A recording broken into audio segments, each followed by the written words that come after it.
Gusti Allah maha nu maha ngalindih nu maha gagah saluhureun manusia saluhureun hamba. Di antara keistimewaan jeung kagagahan Gusti Allah teh wa yursilu alaikum hafadzah. Gusti Allah ngutuskeun urang kabehan ka malaikat hafadzah. Malaikat hafadzah teh malaikatun tusi amalakum, malaikat anu tukang ngitungan jeung nuliskeun kana amal-amal urang. Likulli insanin malakani tiap manusia aya dua malaikat, malakun an yamini hiji malaikat dikatuhun, wa malakun an shimalihi kadua malaikat dikencaeun sing yakin sing hade. Aya dua malaikat posisina cek sakaol mah di dieu, malaikat teh cek sakaol mah di dieu, di bibir katuhu urang, ditungtung bibir kenca urang. Cek sakaol mah nyana teh dipundakeun urang eta mangan sakadar caritaan-caritaan beuki ka jero nu jelas aya dua malaikat yakinkeun deuk di mana bae posisina hiji katuhu nu hiji dikenca. Nu belah katuhu teh ieu nyana tukang nyatetan anu bararagus faida amilah hasanatan katabaha sahibul yamin. Di mana orang berlaku baik ditulis ku malaikat nu aya di katuhun, orang salat, orang puasa, orang zakat, orang ngaji, orang sedekah anu kanyahoan amal-amal urang mah kanyahoan kabeh ke ku malaikat moal aya anu kaliwat kecuali nu aya di kalbu urang malaikat ge teu nyahoeun. Pokona mancak di dieuna ge pancak di dieuna tah malaikatun tusi amalakum pagawean berarti pagawean zahir. Dicatat kabeh jang diangsongkeun engke ka Gusti Allah do bakal ditimbang teh ya catatan amal urang engke bakal timbang catatan amal urangna ngajedog di dinya di mana-mana beramal goreng wa idza amila sayiatan qala sahibul yamin li sahibis shimal.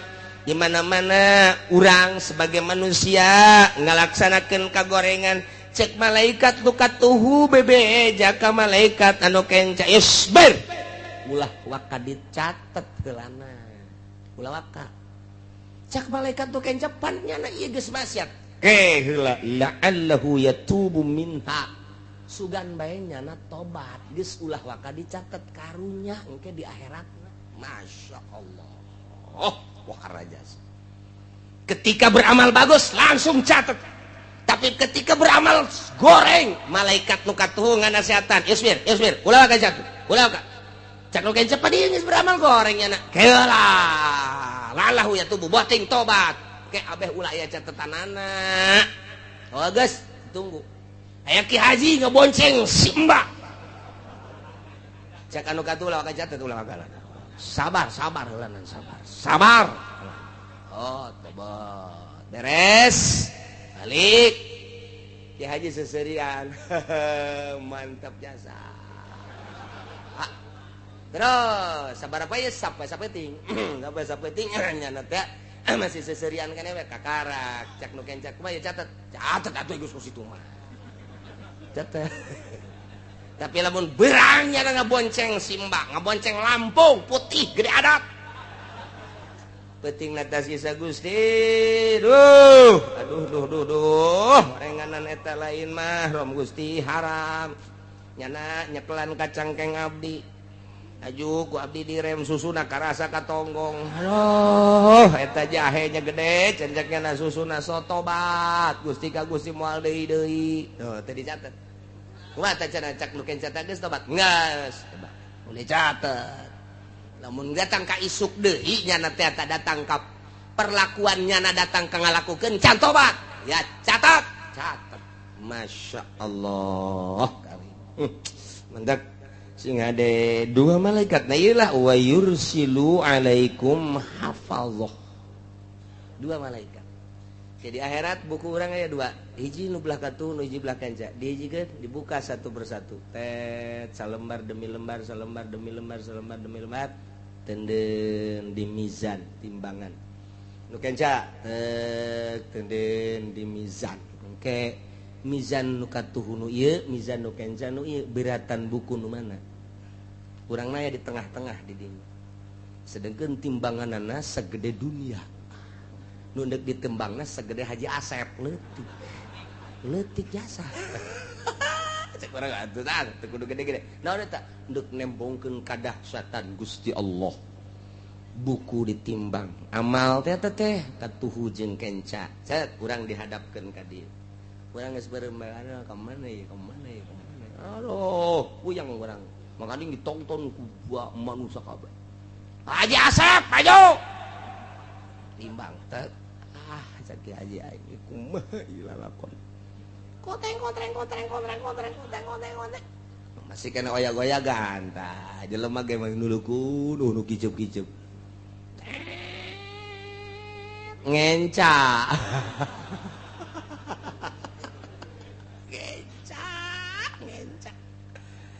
aduh cek malaikat ji ngenca ieu aya amal naon emang kita coba amal naon itu nupang dahsat-dahsatna aduh ieu sok ngaboncengan si Mbak SMS-an teu katobatan eta bahaya sih ada dan lain-lain duh masyaallah inggis jasa wa yursilu alaikum hafadhah hatta idza jaa ahadakumul maut di mana sehingga datang hatta goyah lalakon hirup urang tadi dititipan dua malaikat datang ka paeh salila hirup urang terus bae diapingku dua malaikat nu mantak minimal urang teh izin ka malaikat ketika urang asup ka WC malaikat teh cicing di lawang WC eta teh neuleukeun urang nya teh nu mantak dina ahli tasawuf masuk ka WC ge make samping lantaran bener di luar manusia teu ningali tapi ka malaikat mah neuleukeun cek malaikat aduh taki haji cek malaikat komo lamun awewe mah dideuleukeun ih aya naonan eta kan malaikat teh bogaan nya nama lain awewe lain lalaki jadi dilewe gitu ih aya kacangan nih urang isi asup ka dinya sia ada mentak diuk ulah kena komo datang make naon karangaranna tilam nah hirup urang dititipan dua malaikat ieu malaikat raqib nu ieu ngaranna malaikat atid ta eta teh datang ka maut hatta idza jaa sehingga di mana datang ahadakum da kasalasiji aranjeun kabeh al mautu pae tawafathu rusuluna ngamaotkeun ka eta ahad yakne ka urang rusulna utusan kaula nu agung cak Gusti Allah saha malaikat nu sejen deui ta mah al malaikatul muwakkaluna biqabdil arwah malaikat anu diwakilkeun ku Gusti Allah jang nyebutan roh-roh manusia bahasana rusuluna jamatina rasulun rusul ngamadak al malaikatul muwakkalun malaikat tu diwakilakeun ku Gusti Allah tita nyabutan berarti loba malaikat eta anu nyabutan ngan pemimpin nama hiji malaikat Israil hiji nya tah ngan anak buahna wah geus teu kahitung layu sudah moal ka itu mantak dijamakeun rusuluna geus aya utusan anak pemimpinna hiji malaikat Israil hayang nyaho sagede kumaha eta malaikat Israil teh mun hayang nyaho kagedeanana eta teh lir teh beda jeung piring nu dihareupan ku manusia dunia teh segede piring segede eblek jadi manehanana neuleukeun sapoena 2 kali isuk-isuk jeung sore-sore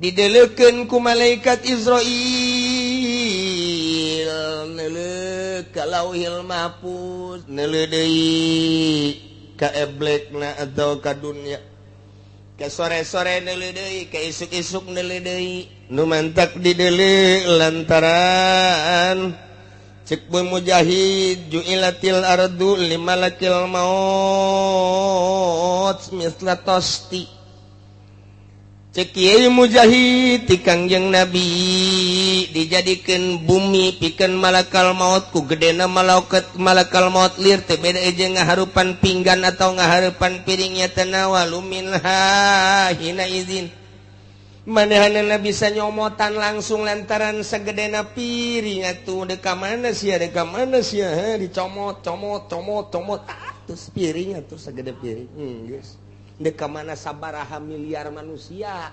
piring di jero piring malakal maut gitu percis sakumaha ngahareupan piring bae ya Allah ya Rabbi dunia kulluha baina rukbatai malakil maut dunia sakabehna kaluhur 7 lapis langit kahandap 7 lapis bumi ieu teh baina rukbatai malakil maut aya dina dengkul malakal maut leutik ajumanehanana ieu nele sapoe sapeting teh 2 kali nelekeun anu ragragti mustawan sidratil muntaha teh hiji bentuk tangkal kayu didinya daunna teh aya ngaranan manusa hiji-hijina didelekeun ku malakal maut asal geus geus kuil saya nya Jepri geus kikituan tabeh kitu heula 40 poe eta geus mait berarti tinggal ragagna doang tangkal sidratil muntaha nu teu kadeuleuh tungtungna ku Kangjeng Nabi saat eta ku gede-gedena tangkal sidratil muntaha ku malakal maut teh didelekeun eta asal geus daunna nah dideleuk ka jelemana sia 40 poe geus mait tah sebab geus kitu tinggal ragag asal ragag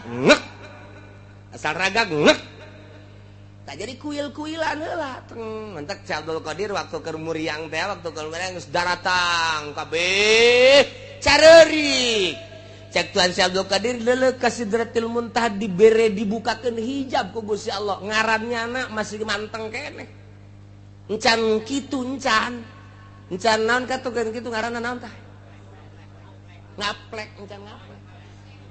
Jadi masih ajeg kene cek Tuhan Syekh Abdul Qadir ulah ceurik kabeh wahai para pamajikan, wahai para anak, dulur kabeh lantaran abah nu ieu moal ka paeh gering nu ieu mah. Sebab tu deuleuh masih kene can ngaplek ka hiji. Nomor kadua anak abah nu ngaran Abdul Razak masih kene aya di tonggong abah. Dibere tah. Pak Haji ge engke datang ka ieu mah kitu bae. Lamun muriak malah ka paeh abah mah. Kadeuleuh di Sidratil Muntaha tuh teger keneh. Prak isukna modal. Ya nyahoan antak Ki Haji. Ieu nurang carita paeh mah masyaallah. Tah mantap 40 poe ngaplek geus mait ngaranna. Urang ngobrol jatuh muriang deui segala rupa masyaallah geus geumor jeung mait. Eta teh sok aya bae teh bahasa-bahasa anu aneh, bahasa-bahasa anu mengarahkeun kana yen manehanana deuk maot. Sering bae geus kajian kumaha ge kadang-kadang silaturahmi kaunggal dulur kaunggal babaturan anu kitu aya anu kieu babagi bae tah geus harta tah abah mah geus moal eta geus dibere sadar ku Gusti Allah asal geus 40 poe ragag tak langsung Israil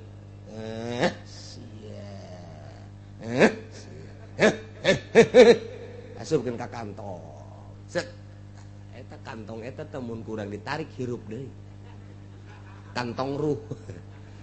Ya Allah ya Rabbi endek lumpat ka mana tuh urang boro-boro ku Gusti Allah fauqa ibadih al-qahir fauqa nang ngadenge malaikatna bae kos kitu mentek ulah sok bloon deui urang hirup ya Allah ya Rabb tah eta malakal maut Israil jeung para penggawa para hadam-hadamna nyabut nyawa ketika geus datang ka ajalna wa hum la yufarritun moal lalawara moal sembrono sehingga kasalahan moal aya nu paeh kasalahan moal aya cak ieu muriang nu ieu cager bugeun lantaran di ditu dan nu ieu tak cak urang salah ta malakal maut tah digireun ieu mah nu geus geringat 3 tahun urang mah bisa kos kitu tah henteu malakal maut ieu teh gering-gering bae can gaplek mah di ditu tenang bae ngaplek kakara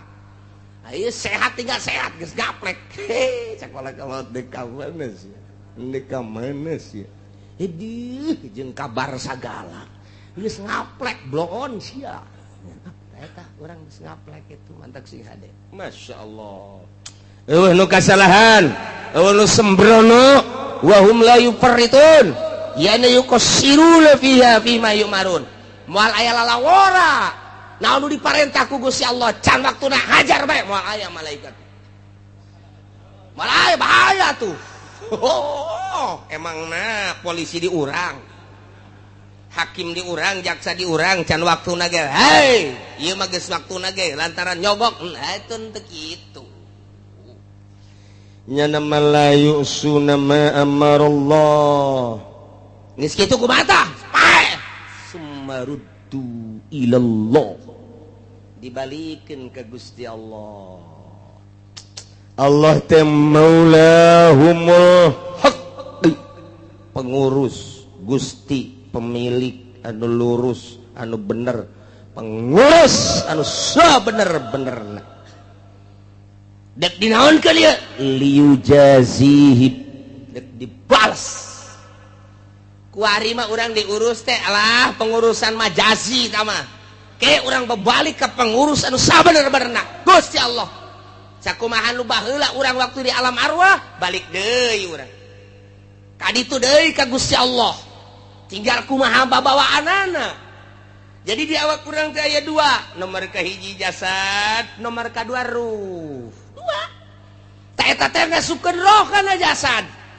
diserahkeun ka Gusti Allah nyanggakeun sadaya-daya wa huwal qahiru fauqa ibadi ai jasad makasih kandel supliun bangsa handap zulmaniun bangsa poek bangsa zolim awak urang afanun bangsa bacin bau awak urang airuh mah latifun nazifun qahirun lelembutan lembut bangsa bangsa uluyun bangsa luhur ruhmah nazipun tahirun rahmaniyun rabbaniyun irah urang jadi bertolak belakang antara jasad jeung roh sangat berbeda sebab naon sebab di antara roh dibere nafsu jeung syahwat dimentak di ilmu toriko engke bakalna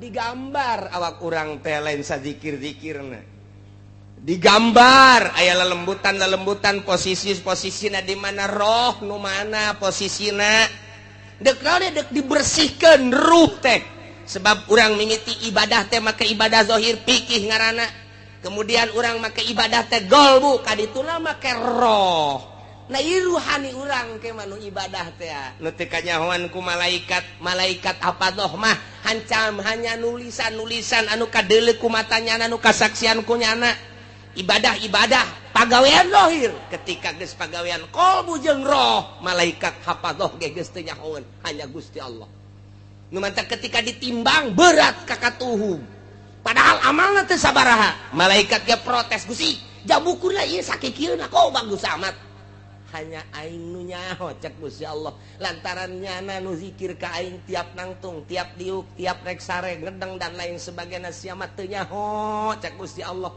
ruhnya na ancul-anculan ka aing nu matak ibadah lamun geus make ruh bakal nikmat ibadah teh geus teu make awak deui awak pasabira teh mah lalagaan doang ngahareupan dahareun jang awak ngahareupan inuman jang awak ngarepan si mbak jang nu handap segitu bae tah hirup mah gitu bae tapi ketika ngaharepan bacaan Al-Qur'anul Karim qalbu ruh ketika maca sholawat qalbu ruh ketika istighfar qalbu ruh ketika urang ngaji kos kieu ruh urang ieu teh keur mikir roh urang teh set roh urang narima karena keaslian bener cak roh teh kos kitu sadar hate urang dipadu jeung roh sebab di jerona aya sir nah tidinya teh bener cak roh teh kos gitu sadar benar terus sadar kesalahan di jero majelis ya luar biasa tobat bener tobatan cak roh teh atuh ulah cilaka kabehan urang ke di akhirat nya nges tobatan bae urang ibadah bae geus ka Gusti Allah ketika urang teh ngahiji takol bujeng roh teh kitu kaayaanana nah di dunia mah jasa kedeung geus urang mah ibadah bae geus ka Gusti Allah bener jasa eta urayan Al-Qur'an teh geus bener jasa cakroh teh kos kitu keluar bae ti majelis taklim mio di start tang aya bae jahe Haji ke mana? Kasih kupa aja kian nanti kurang gendek. Emang neng jeung sa? Tadi naik angkot. Ye, Mbah Haji jeung sa? Sorangan. Engko lah milu bae. Oke deh.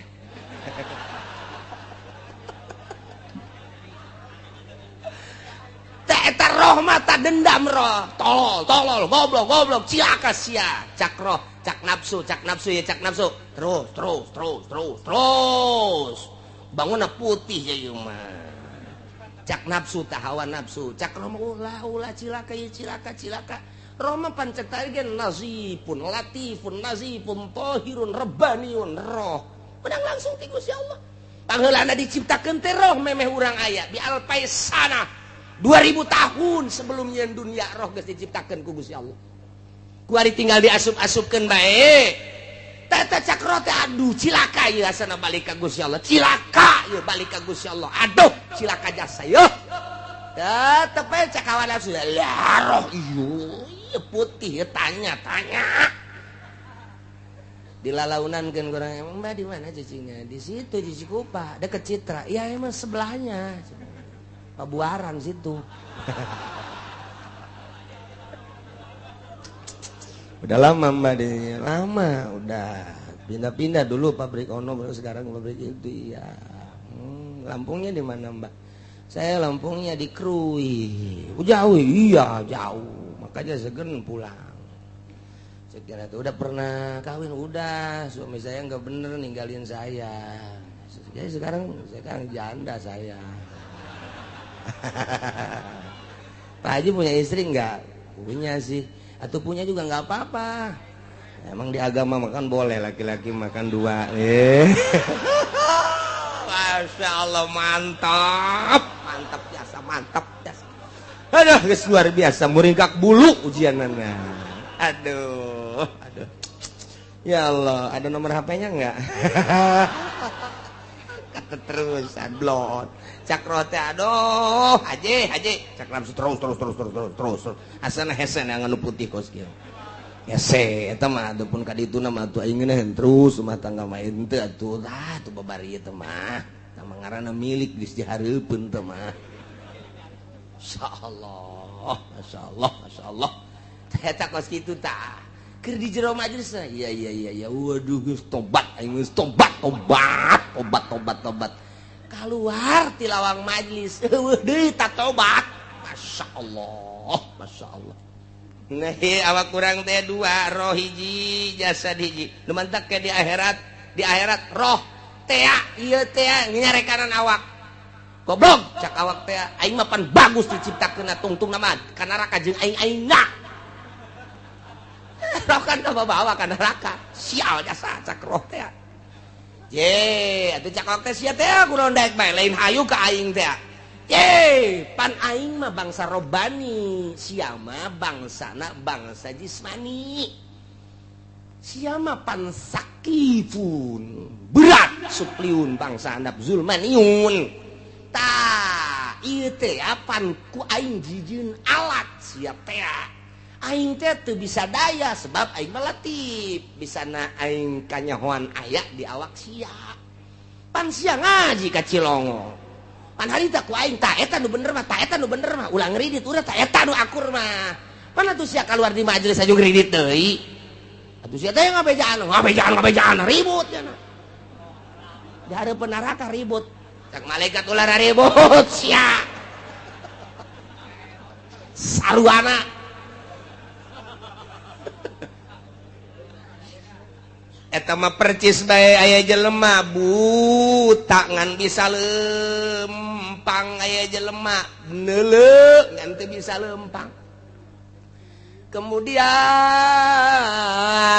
datang eta anu bisa neuleuh ngan gempor teu bisa lempang, ngobrol nyana tuh di hareupeun imah Pak Haji buah golade jasa.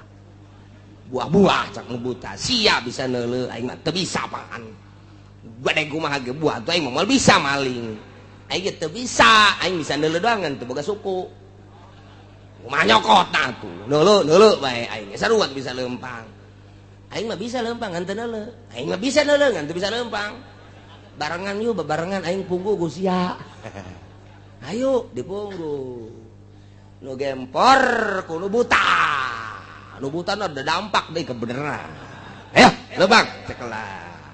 Ngarang nage buta ngaler ngidul doh dah geus datang ieu ka tanggal buah dialaan ku nya tak geus balik tah eta nu bakal disiksa apakah nu beuntak apa nu buta.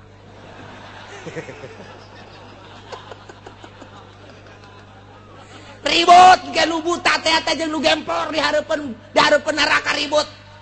Je Gusti abdi mah pan lamun teu dibawa ku nu buta mah abdi geuleuh tinggal deuleuh pan gempor. Cak nu buta tolol sia meureun.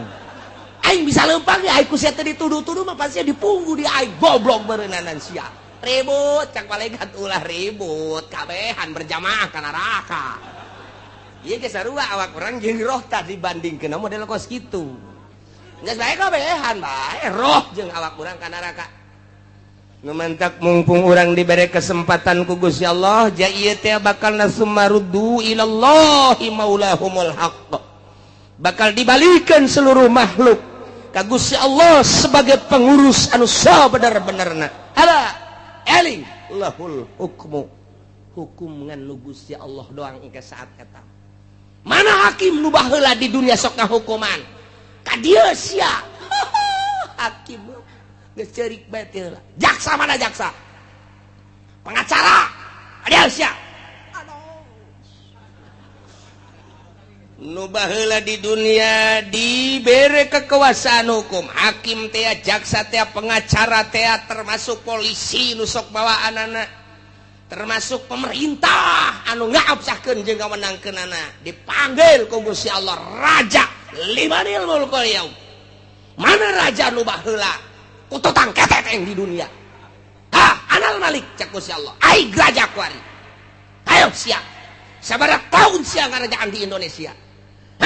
Nyaon teu aya sabaraha fakir miskin, aya sabaraha anu yatim piatu, aya sabaraha rangda tah nu rangda mah abdi nyaho tolol sia goblok sia. Raja ditanya sia nyaho rangda mah cenah tapi nu geulis doang blon teh coba eta lurah kamah tuh dipanggil sumaruddu ilallahi maulal haqqi. Ada cak Gusti Allah eling awas ingat lahul hukmu hiji nu boga hukum Gusti Allah. Dekumaha engke urang peta urang sebab kekuasaan geus di aya Gusti Allah deui soal hukum di Gusti Allah. Neraka make ngalentab-lentab ngabuncal-buncal cai luar biasa ngagolak teh jangan ngagolakeun jelema-jelema anu maksiat. Jang ngulub jelema anu munkarat nu maksiat. Jang disate jelema-jelema anu kuari teu pararugu geus disadiakeun sateunana. Geus disadiakeun cai ngabuncal-buncal ngagolak ribuan tahun. Nu mun dikaluarkeun ku ari seuneu sagede jarum bae ge urang modar kabehan. Engke mah dikulub gadinya krebek kuari dasi ambay-ambaya. Kuari sepatu herang, mobil bisa gemilau anu luar biasa. Istana sakitu megahna salin ganti awewe ti mimitin putih ketak anu hideung los. Engke sia rasakeun. Ala lahul hukmu Gusti Allah nu boga hukum. Moal bisa ngadalil ngahujah aya kitaban di dinya dua malaikat hafazoh nu nulis. Mayal pizu min qaulin illa ladaihi raqibun atid. Ucapan jeung pagawean aya nu nulis malaikat raqib jeung atid. Geus urang mah tinggal sadar. Wa huwa asraul hasibin. Gusti Allah nu panggancang-gancang ngahisab. Gas moal bisa ojah urang kukumaha ge. Mudah-mudahan urang kabeh dibere bisa tobat ku Gusti Allah. Boh pamimpin urang pamarentah nu sarugihna nu daragang, petanina nu ngaulan-ulinkeun pertanian, kiai-kiaina santri-santrina pedagangna, kumna mudah-mudahan urang kabehan bisa tararobat ka Gusti Allah.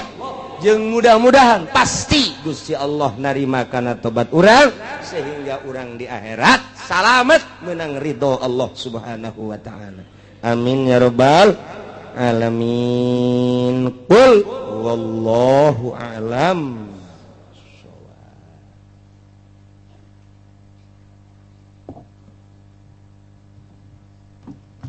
A'udzu billahi minasy syaithanir rajim. Bismillahirrahmanirrahim. Wa kana Muhammadun ibnul Hanifan nabiyyan nasabaki Muhammad kang butalan nang Ki Hanafiyah radhiyallahu anhu muga nilar benu safallah anu saking Muhammad ya gulu iku ngucap ya Muhammad kutila ma'al Husain den bunuh sumertana Sayyidina Husain bin Ali sittata asyara rajulan apa 16 wong lanang kulhum min wadari Fatimah az-Zuhra dari sakabeh sittata asyara ku tetep saking turunan atau anak Siti Fatimah Zuhra radhiyallahu anha muga nilar bendu safallah anha saking Fatimah. Ieu mah kabeneran terjadi Karbala 10 Asyura. Wari urang aya dina bulan Muharram, di bulan Muharram teh aya puasa Asyura. Kangjeng Nabi sumping ti Mekah ka Madinah, urang Madinah paruasa. Kangjeng Nabi naros, wahai ahli Madinah, kok ieu paruasa aya naon? Oh, tanggal 10 Asyura ya Rasulullah. Aya kitu. Wow, Kangjeng Nabi Yunus disalametkeun kaluar ti lauk 10 Asyura, Kangjeng Nabi Yusuf 10 Asyura, Kangjeng Nabi Ibrahim 10 Asyura, Kangjeng Nabi Yakub ningali deui matana 10 Asyura. Kemudian 10 Asyura na ieu ku kami bangsa Yahudi, ya bangsa Yahudi 10 Asyura teh loba kajadian-kajadian di antara nu paling dahsyat adalah salametna rombongan Musa, Kangjeng Nabi Musa alaihis salam tina kejaran Firaun 10 Asyura. Disalametkeun Kangjeng Nabi nu tina parahuna 10 Asyura. Nu mantap jadi kebanggaan 10 Asyura kami mah puasa.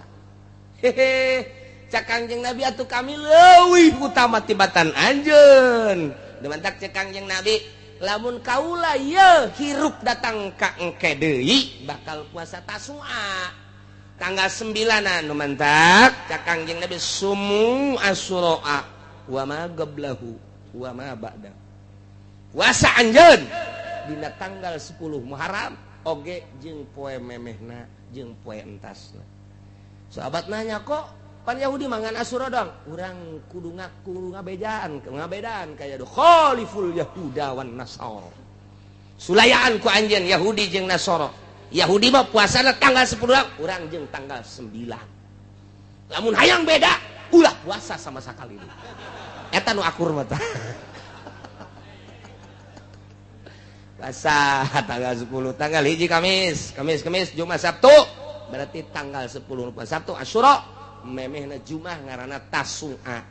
Nusa entas nama endek mang endek dilaksanakeun deuk entekeun bae cak pikih 2 bae Tasu'a jeung Asyura. Mun cak ahli tasawuf 3 Tasu'a, Asyura jeung 11.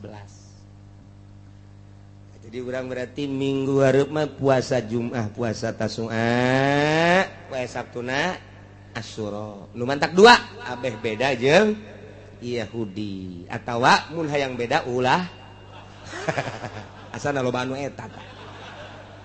Bloon biasa siapa.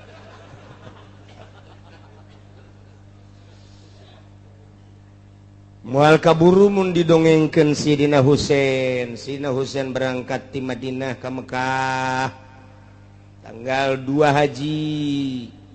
begitu datang ke Mekah dek hajian geus umroh tiba-tiba mimpi Sayyidina Husain kudu berangkat ke Kufah ya tanggal 7-8 nu ukuran aturan wukuf nya nama berangkat melalui Tanaim di Tanaim geus dijegal ku rombongan kitu Yazid.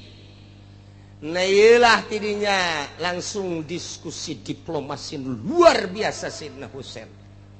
Lolos tidinya. Berangkat terus naik onta. Kemudian jarombongan nelobaan. Kemudian kayak bakal diceritakan aslinya ima asalnya hobae Karbala.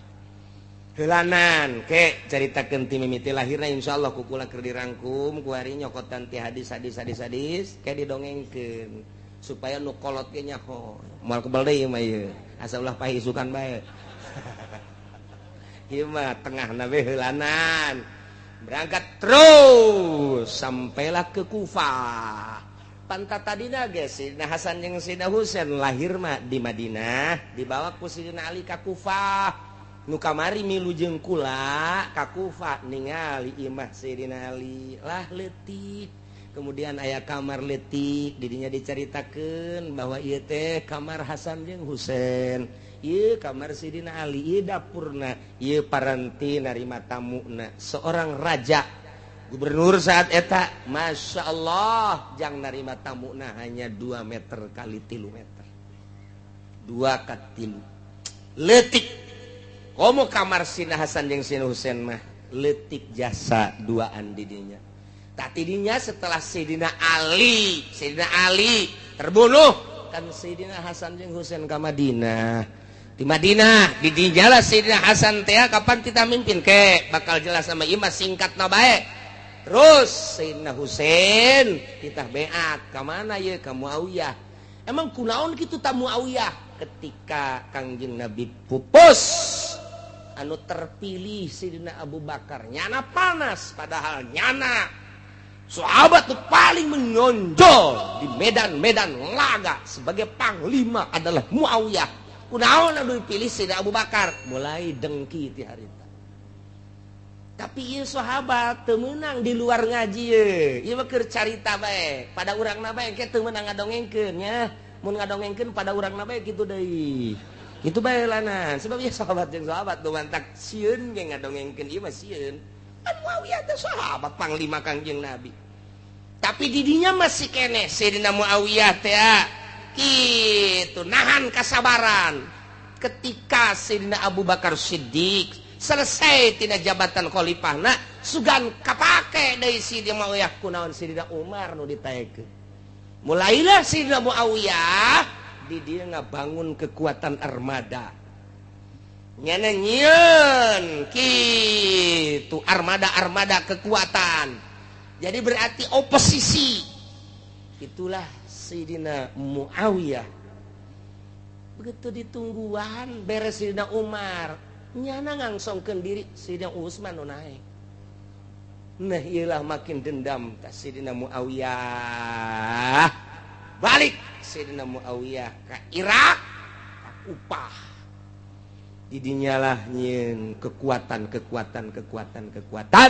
setelah Sayyidina Utsman tumbang lain tumbang eureun kemudian naik Sayyidina Ali dahsyat Sayyidina Ali peranglah jeung Sayyidina Muawiyah lantaran naon ieu tita tadina ge hayang jadi pamimpin Masya Allah kos gitulah kepemimpinan secara zahir mah kos gitu secara zahir akhirnya ya ribet Sayyidina Ali tumbang lantaran kena pedang engke diceritakeun insyaallah satu persatu nah ieu mah diceritakeun Karbala didinyalah terus Sayyidina Hasan bangkit Sayyidina Hasan kemudian Sayyidina Husain kita beat ka Sayyidina Muawiyah Sayyidina Muawiyah maot Yazid kita beat ka Yazid putra daripada Muawiyah teu daekeun zaman Muawiyah jeung Sayyidina Ali bapa jeung bapa kuari zaman anak Yazid jeung Sayyidina Husain kemudian panglimana adalah Abdullah bin Ziyad ieu paling buang kawarah mak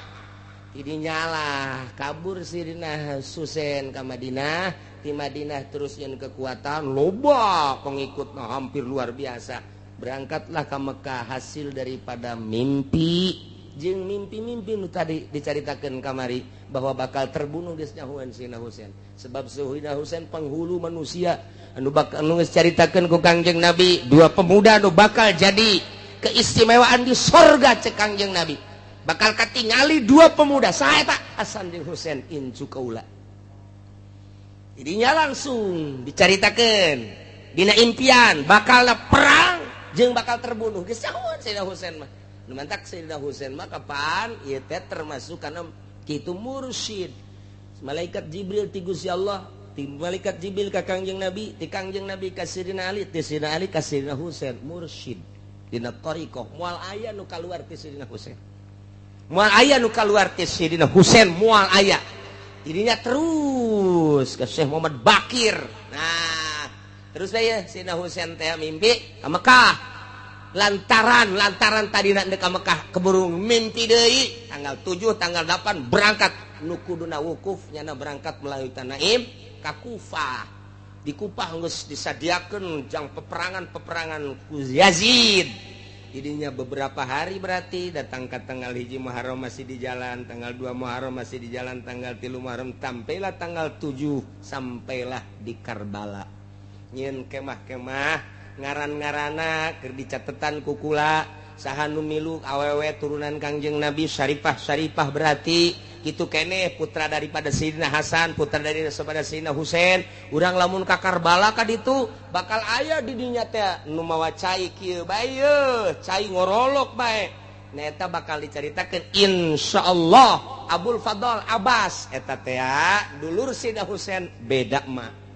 Nah iya lamun urang geus ka ditu ka Iran nganyaho urang makom Sayyidina Husein Karbala bakal nyaho kabayang be ta Karbala teh aya Abul Fadl Abbas eta cai ngorolok bae di dinya lantaran ketika Sayyidina Husein panglima anu henteu terkalahkan luar biasa titah beat ka Yazid teh embung lantaran naon ieu sebab Yazid eta neruskeun Muawiyah nu matak embung naon lantaran perpuluh dilaksanakeun haram cek Sayyidina Husein teh di antarana aya sababaraha poin anu dirobah nu di zaman Kangjeng ku Sayyidina Muawiyah dilanjutkeun ku Yazid.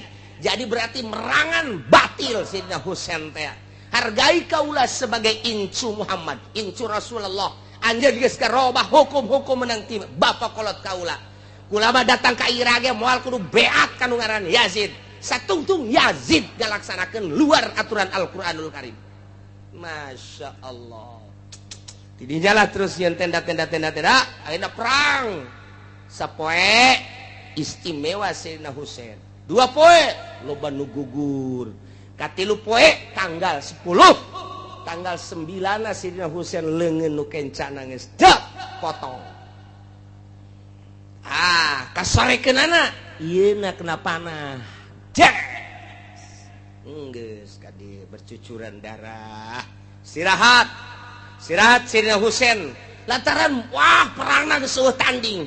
Jadi lamun Sayyidina Husein turun ke medan laga, kafir teh geus teu ka itu bret kaistimewaan ngulinkeun kuda jeung ngulinkeun naon panah jeung pedangna. Iyalah Sayyidina Husein. Tah, baju nu waktu dipake ku manehan naon perang warnana kos kieu. Nu di luar tuh nyawa. Nah, mantak di Iran aya 3 rupa, engke bakalna di Kupah. 1 warna hideung, 2 warna merah, 3 semu beureum, kaopat warna model kieu. Iyalah nu dipake ku Sayyidina Husein, warnana lain ieu. Nah, itu sembarangan nih make ieu teh sembarangan. Tuh. Gitulah supaya nyaho itu Sayyidina Husein tanggal 10 geus tanggal 9 hari tanggal berguguran geus nyahoan begitu ku Siti Zainab diulahkeun ge perang terus nyarekan Sayyidina Husein kula geus nyaho bakal maot dahaga Sayyidina Husein teh mentak Abul Fadl nyokot ka Bengawan Efrat tidinya teh dihadang saenggeus dihadang nyana teh dipenggaskeun leungeunna nu hiji kencapan nyokot cai di Sungai Efrat begitu cai nyokot di dieu dicekel ku nu ieu ditumbangkeun ku musuh ku tentara Yazid dak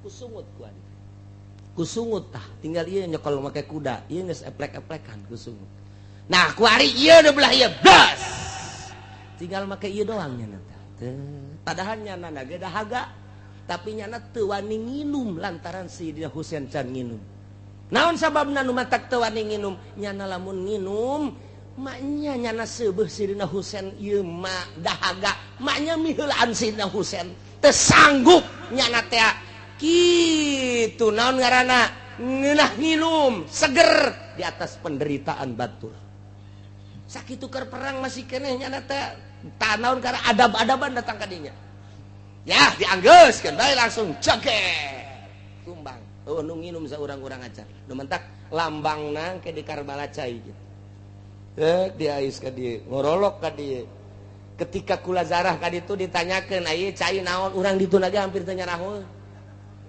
tah sejarahna aya dina hadis kos kitulah nu mentak jadilah lambang sebagian besar nyaho komun nu zarah mah teu geus teh nyaho kaler kidul mah tah mah geus kula didongengkeun oh kitu mentak jadilah lambang cai tah Sayyidina Husain langsung dahaga sanggeus dahaga geus teu kuat ku dahaga-dahagana jadi dalam henteu keur perang sanggeus henteu keur perang keur tenang tanggal 10 datanglah ke Syam nah utusan daripada Umar bin Abdul nu kamari dicaritakeun di dieu tah pembunuhna Umar teh Umar bin Abdul lain sabenerna mentak persina kill aslina mah kos kitu langsung bae ditumbangkeun ceger dibelah heula ceger memehna heula memeh lantaran kuat jasa Sayyidina Husain mah hampir eleh tentara Yazid sakitu lobana hampir eleh nah kuari Sayyidina Husain teh dikakalakeun caki Syamir kuari kieu di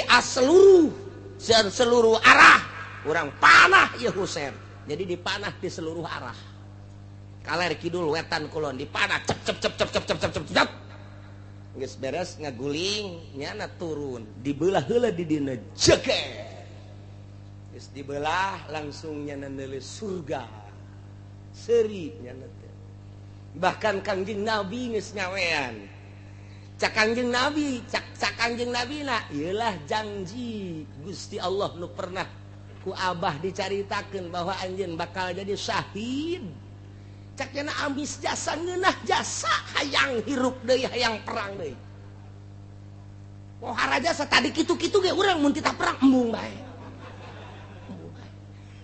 masyaallah kitulah Sayyidina Husain ieu mah tak mursyiduna nah wa mudabbiruna wa murabbiruna nah iyalah Sayyidina Husain langsung ditumbangkeun ieu huluna mah ke pedang blek pisah sanggeus pisah careuri kabeh ke nu ngaran Zainab nu ngaran patina Incu ieu mah Zainab Fatimah Incu dari putra Sayyidina Hasan jeung Sayyidina Husain kabeh araya ngaran-ngaranang ke tah ieu mah huluna di dinya begitu dihareupan ku Siti Zainab cerik kemudian Siti Zainab terasa aya Kangjeng Nabi geus teu daya teu upaya sebab ieu teh kadeuleu secara zahirna mah dahsyat tapi setara batin mah geus aya di salalorga kabehan senyum Siti Zainab Siti Fatimah kabeh dicokot huluna dibawa ke Umar bin Abdullah nah didinya dibawa sanggeus dibawa cek Umar bikeun ka Yazid dibikeun ka Yazid sanggeus bikeun ka Yazid susurian Yazid bungah dengan kata kaburanana akhirna dibalangkeun titah disepakan tidinya lah mulai aya main bola haram main bola tasabuh jeung eta nu neuleuh main bola sarwa neraka jahanam penghinaan terhadap cucu Kangjeng Nabi nu ngaran Sayyidina Husain radhiyallahu anhu bangsa tarol kana kita kabeureun geus teh buatan Yahudi buatan Nasrani urang ulah sok kikituanan ku ari mah ingat ketika Yazid menghina terhadap Sayyidina Husain dipakai main bola tah hulu sirah Sayyidina Husain akhirnya dibawa ke Mesir. Di Mesir gitu kene. Jadi berarti ti Kufah dibawa ke Baghdad, di Baghdad dibawa ke Mesir. Penghinaan terhadap cucu Kanjeng Nabi. Luar biasa Sayyidina Husain nangis uncang-uncang di surga. Dikuburlah sirah Sayyidina Husain di Mesir menurut sakaol. Tapi ari awak nama di Karbala. Tah nu kamari kula kaditu ziarah ka makom Sayyidina Husain sebab nyana sebagai mursyid. Tah kitulah Karbala tanggal 10 jutaan manusia bakal datang ke Karbala. Moal katahan jutaan eta mah tiba heula jutaan manusia di berbagai negara. Tinggal sababaraha poe geus dipersiapkeun di Iran. Bakal di Kupah, ya bakal narima jutaan manusia. Tapi bisa katahan, gitulah Sayyidina Husain. Seserian Yazid. Nah, didieulah maha kawasa Gusti Allah, jeung maha segala-galana wa huwal qahiru fawqa ibadi. Aneh, di tubuh kerajaan Yazid ternyata kontroversi antaranya jeung ponggawa-ponggawana spontan teu menunggu bubulanan deui hitung jari hari ke-1, kedua, ketiga, keempat, kelima, keenam, ketujuh dibaca ku masyarakat di Iran, di Irak penghinaan Yazid terhadap Sayyidina Husain. Motifna naon? Dibaca ternyata motif kezaliman. Sayyidina Husain ieu numbangkeun kazaliman, perang teh lain lalagaan, jihad fisabilillah. Simpati manusia terhadap Sayyidina Husain dahsyat luar biasa. Teu katahan, dek diabing Yazid ku masyarakat. Hudang Irak, Iran, Mesir, Yordan, Syria, hudang kabeh dek numbangkeun kepemimpinan Yazid. Iyalah Bani Umayyah. Masya Allah. Taya lamun ke dicaritakeun ieu mah dicaritakeun Karbala lantaran minggu hareup geus liwat. Jadi berarti Sabtu bakalna jutaan manusia di Karbala. Nah ieu urang kebenaran pas ngabahas Sayyidina Husain Karbala. Mudah-mudahan urang dihijikeun jeung Sayyidina Husain jeung para penegak agama Allah, dihijikeun jeung Kangjeng Nabi di akhirat babarengan jeung ahli-ahli Allah jeung para syuhada was sholihin. Amin ya rabbal alamin. Ieu mah hanya sekelumit hartina Muhammad bin Nanafiyah nyaritakeun bahwa nu terbunuh kutila ma'al Husain cek sakaol ieu ye 16 seluruhna nu 16 ieu mah ieu adalah keluarga ahlil bait. Turunan Sayyidina Hasan, turunan Sayyidina Husain, yakni Habib, Syarifah nu 16. Ke kaul kadua aya sabaraha dan selanjutnya. Wallahu a'lam bisawab.